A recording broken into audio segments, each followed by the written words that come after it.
Hey everyone, before we start, I just want to talk about Ramos items and runes. And the first item I'd go for is Sunfire Aegis.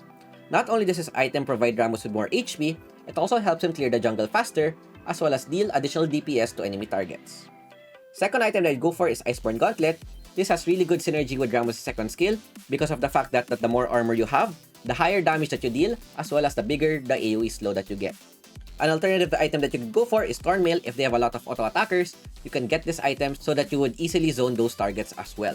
Then the third item that I would go for is the Steel-Plated Stone Plate. You could go for the Mercury Threads if they have a lot of crowd control.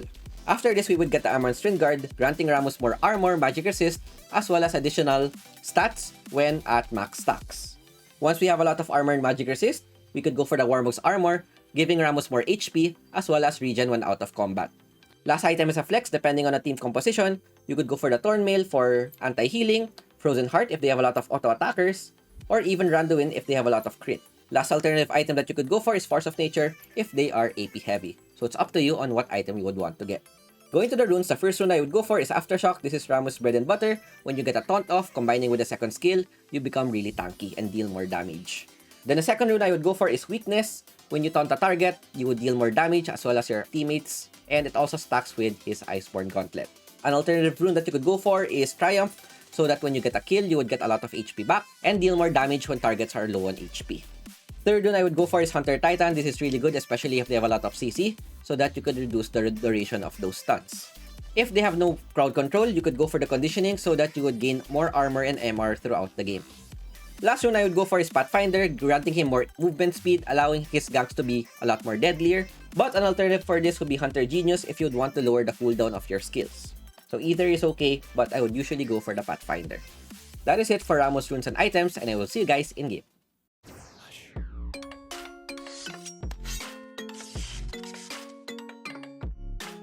Going to the game, I'm going to be playing some jungle Ramos and show you how tanky he can be, as well as deal a lot of damage at the same time. In this matchup, we're currently up against Rengar, and in a Ramos vs Rengar, these two junglers are quite similar. The only difference is that Rengar excels more on skirmishes due to his damage, but Ramos excels more on team fights due to his tankiness. What we want to do when playing Ramos is to try to gank as much as possible since we are a tank and we need our team to deal damage while we soak as much damage as possible. Ramos is not a carry champion, unlike Rengar who can possibly carry by himself. The clear that I'm doing here is a red side clear, but instead of starting on the Krugs, I start on the Raptors because Ramos can clear the red side faster when you go for the Raptor start. This also opens up a potential bot gank or a possible invade as well. Ramos' clear is quite average, but it can only get faster once you are able to complete the Sunfire Aegis. As you can see, my clear is quite good on the initial because of the fact that I started at the Raptors. Our mid got taken down, but it's okay because it's just the early game and I might be able to gank mid before level 5. Another good thing about this clear is that this opens up a potential bot gank. As you can see, there's a fight happening, and with Urgot using his flash, this should be a guaranteed kill. Unfortunately, our Graves was not able to live, but it's okay, at least we were able to trade 1 for 1. I leave the creep wave so that Graves would be able to clear, and I check where the Rengar would start, ward this blue buff, see that the blue is still open, and there are 2 places Rengar could be. He could be either invading my blue or just going for a full clear. There's a higher chance that he's invading my blue because of the fact that I showed bottom. I cleared the Scud instead, and looking at the minimap, Rengar goes for a gank top side. I try to go for a gank onto the mid, but Ahri is still quite healthy, hard to kill her, so I just go to the river, look for an opportunity to counter gank just in case they go for a dive. Looking at their position, I wait for Rengar to go home, and once he's able to go back to the fountain, I see that their duo bot is overextended. Look to go for a gank, but they're able to see me because of the Scud, and I just need to go back and farm my own jungle. Clearing the blue buff, always look for possible ganks that you can go for when you're playing Ramos, because it's more important that you're able to get ganks off rather than farming your own jungle. You would only want to farm your own jungle if there's nothing else to do. And what I do here is I just get my level 5, and this would increase my gank potential because your ulti can be used as a gap closer and a damage tool as well. Another fight happens bot lane. I see that Urgot uses his ulti. And the next thing I do here is go home, buy my items. Greaves, unfortunately, died again to the Urgot. And I could possibly go for a bottom gank, but I'm assuming that Urgot will just go for a wave clear, then go back. So I would not be able to go there on time. I clear the jungle instead, look for another place to gank. But since there's nothing else happening, I just go and clear my camps. I see that Ahri is 1 HP, then there might be a chance that I would be able to catch her with my ulti plus flash. But as soon as I see her positioning, she would be able to charm me. Urgot is there as well, so I just needed to go back. At least we're able to bait where their jungler would be and know where their position are. Seeing that the Ahri just went back, I go back to clear my own jungle and look for another opportunity to gank. Of course, you'd always want to farm your own jungle so that you would not get behind in the matchup. Just because there's no lane that I could gank, it doesn't mean that I shouldn't farm my own jungle. Enemy missing. With this, I am already able to complete my Sunfire Aegis, and looking at Greaves' ping, there might be a potential gank at the bot side. Not knowing where Rengar's positioning might be, I try to risk the fight. Urgot is playing aggressive, gets baited, flashes in, so this would guarantee a kill. What I do is just auto-attack the Urgot down. I have red buff, plus my first kill and smite. Graves plays a bit greedy. He wanted the kill, but due to his greediness, Urgot was able to get a 1-for-1 trade, which is not good at all. What I do here is clear the wave before going back since the objectives would spawn, so that Urgot would miscrowd the CS. Knowing that the creeps would be able to get a plate, I just go back, and at this position, I would still be able to get the 150 for 1 plate. And knowing that I went bot side, the opponents decided to go for a top side gank, and they're able to take down our duo lane. Lux is pretty low. I'm able to help put the damage onto the Thresh, get a killing spree. Ahri flashes in. This might be an avenue for me to try to get a counter kill. And look how much damage I deal with the Sunfire Aegis. We're able to get a double kill, but due to my HP being really low, I activate my second skill right before the fourth shot of Jhin hits, and we're able to live with 1 HP. Unfortunately, Rengar was able to get the dragon, but it's okay. At least we're able to get some counter kills. And looking at the score, currently 4-7, and we're the only one with kills. Very unfortunate, but that my lanes are not doing too well. And seeing that the Rift Herald is still up, I try to go for a steal. See that Rengar is probably there. They debated me, and actually a good play from them, making me think that they're on the top side, and I had to face check the bot side, and I get punished for it. At least Greaves was able to get first tower bot, so even though they're able to get the Rift Herald, we still get the first tower, which is quite decent. But overall, I think it's still a win for them because they're also able to get a shutdown onto me. Once the opponent secure the Rift Herald, I look to go for a gank onto the opponents, see if there are any champions that are left that are overextended, and looking at their positioning, they're able to go back. Thresh uses the ulti, and I try to bait them into contesting the blue buff. Rengar is at half HP, I would be able to burst him down if I get a taunt off, but seeing that there are 4 people there and I'm the only one left, I just go and reset the blue buff to try and waste their time and go back to farming my own jungle. Looking at the situation, we're not doing too well. Our carries have no kills, and we're the only one with kills even though we're the tank. But this should still be a winnable game because anything can happen when you play solo queue. Graves is currently 0-4, always getting solo killed by the Urgot. And I think the thing that he's doing right now is just split pushing, trying to get his gold back up. So it's up to me to help my team get ahead and prevent the opponents from snowballing the game. Another fight happens topside. I see that the Rengar is there. I taunt the Thresh because of the fact that Rengar has full stacks. If I taunt Rengar, then he would be able to easily get away. Thresh gets really low. We force the flash. And even though we didn't get any kills, at least we're able to exert pressure to help our team get priority on the lane. Another fight happens bot. Graves has no choice but to go back. Ahri suddenly shows topside and my teammates overextend. Unfortunately, even though I helped them get a lead, they still overextended and got punished by the Ahri. Now they use the Rift Herald. Greaves also falls down on the bot side. Very unfortunate that all of my teammates are down. I actually pinged my teammates beforehand that Ari was going there, and my team didn't listen. It happens, especially in solo queue. So what I do here is try to get solo kills. Get a nice combo, by the way, onto the Lux ulti. Get 2 kills and help the team get back. Unfortunately, the kills went onto me again, and I'm the only one who has kills. But it's okay, as long as we're able to help the team. Ulti in, force Ari's flash, and look for another gank. Seeing that Urgot is overextended bot side, I use my first kill and try to help Greaves as soon as possible because he's really having a hard time against his opponent. Finally, the first kill that my teammate gets, Greaves gets some gold and hopefully is able to bounce back in the later stages of the game. Looking at my team composition, they have a lot of damage, and what I need to do is buy time for them to farm right now. Going back to my own jungle, I farm the Raptors and look for a potential gank. Greaves gets caught bot side, dies again. I pinged Rengar's ultimate earlier. He just didn't want to listen, and my teammates like to overextend for some reason. It happens, but the most important thing is that we don't get tilted.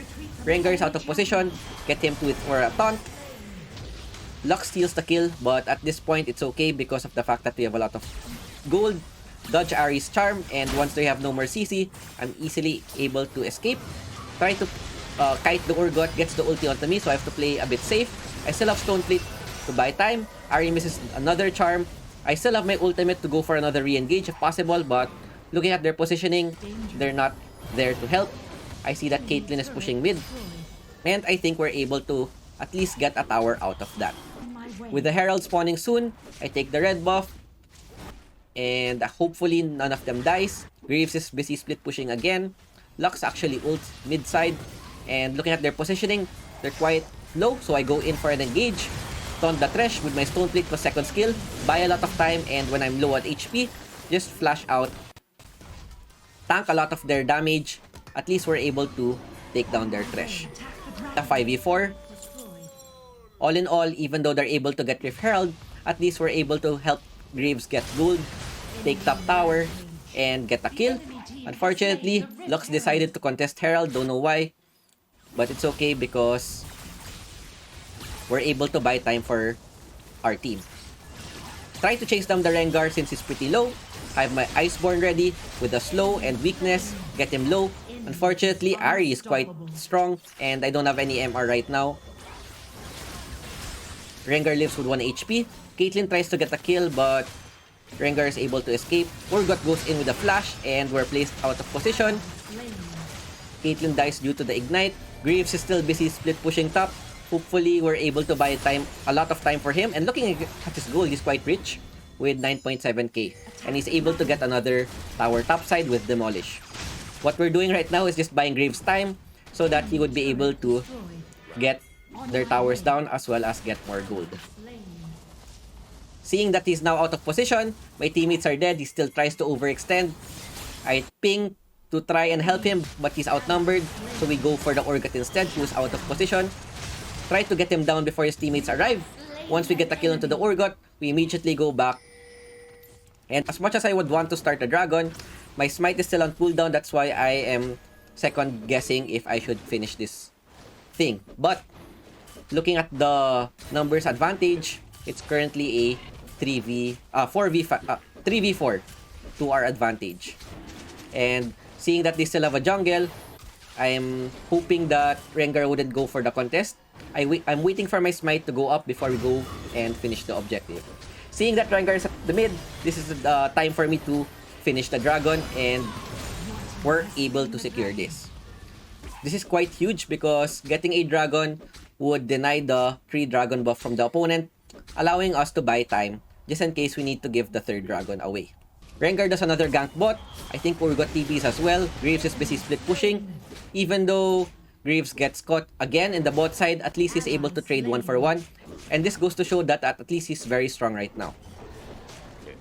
Clearing the blue buff, we have nothing else to do. Just clear our own camps. I look to clear top, but I actually wanted to give top to my teammates, but looking at their position, they're not there to farm and they're all stuck mid. So I just go and push it myself. With this, we're able to complete Amaranth's Twin Guard and become very tanky. At this point, I'm very confident that I would be able to buy a lot of time for my team to deal as much damage as possible. The opponents try to get red buff. I go there for the engage, stacking my second skill, and once my second skill runs out, my Amaranth's Twin Guard would activate, giving me armor even though I don't have my second skill active. One of Rammus's biggest weaknesses is having his second skill off cooldown. He would be able to easily get punished. If he doesn't have second skill plus aftershock, you could easily kill Ramos, but with Amaranth's Twin Guard, this would help offset that weakness. Looking at the top side, there's another fight happening. Graves gets caught once again. I think he's tilted and just wants to AFK split push, which is not good. Even though he has a lot of money, he's not able to use it well. Baron is open, but our take is quite slow. I go for the Jhin instead, since it's out of position. Once we force the flash, we force exhaust as well. So this should be a win for us. And one of the best thing about Ramos right now is that his second skill doesn't slow him anymore, giving me an easy way to escape. Another fight happens bot side. Trash goes in for the hook onto the Karma. I go in and help. Look to go for the Jhin since he has no more spells. Slow him with the Iceborne. Combining with the auto attacks, we're able to get 2 kills. And seeing that our Karma got caught, I tried to help our Caitlyn with the second skill plus Stone Plate, buy a lot of time for our team. Unfortunately, their Ahri is quite strong and she deals true damage, which goes through all of the tankiness that I have.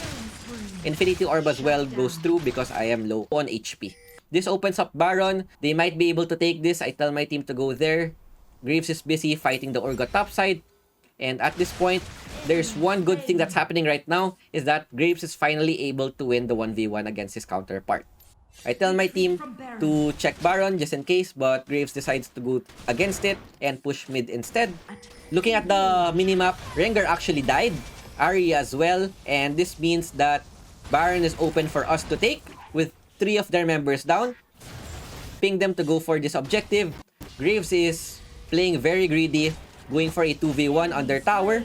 He's able to take down Thresh. Jhin is pretty low as well, and Doing has no more spells. We go for another kill, getting an ace. And there are 2 options that we can go for. Number 1 is go for Baron, or number 2, go mid and try to get inhibitor. Looking at the position of my teammates, I go for the mid inhibitor instead, but the better play here was to just go for Baron. Flash in, try to put the Urgot down. I can tank the tower for days due to my tankiness. And once we're able to take down the Urgot, we easily take the inhibitor tower. We wanted to go for the end, but Ahri was already there to go for the wave clear, and we will take the win instead. Looking on what's happening on the map, I go back to buy my Warmogs so that not only I will become more tankier, but I will have regen when out of combat.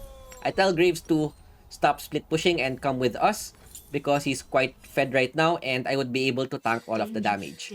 At this point, we're back into the game and we could deal a lot of damage if we're placed in the proper position. Ahri goes in for the engage. We have our ultimate to go in, just in case. And knowing that I'm very tanky, go in for the YOLO play. Lux with a great combo, taunt plus laser. And as soon as Urgot TP's in, we go punish him as well. And with all of the tankiness that we have, we're able to buy time for our team.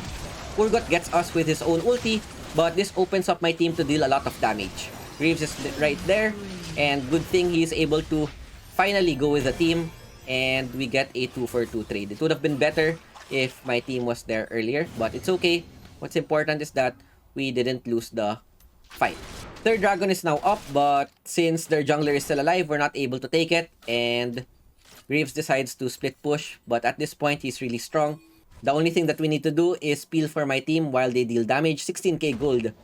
Going from 0-5 into the richest person in the game due to him just split pushing and buying as much time as possible.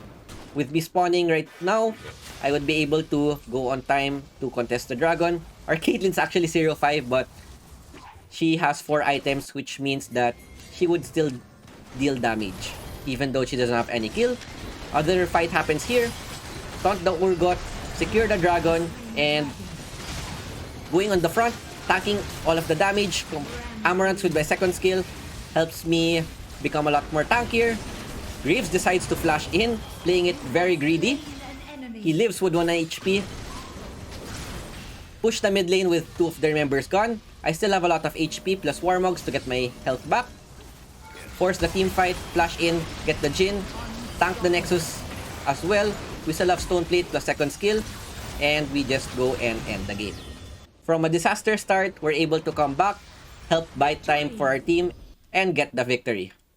We get 85.5%, Ramos, MVP, 12, 4, and 8, dealing a lot of damage, more than our own Caitlyn, and we're also able to tank a lot of damage. So hopefully, you guys enjoyed our Ramos gameplay, and I will see you guys next time. Peace out. Ciao, ciao. I'm finally facing it all, fearless.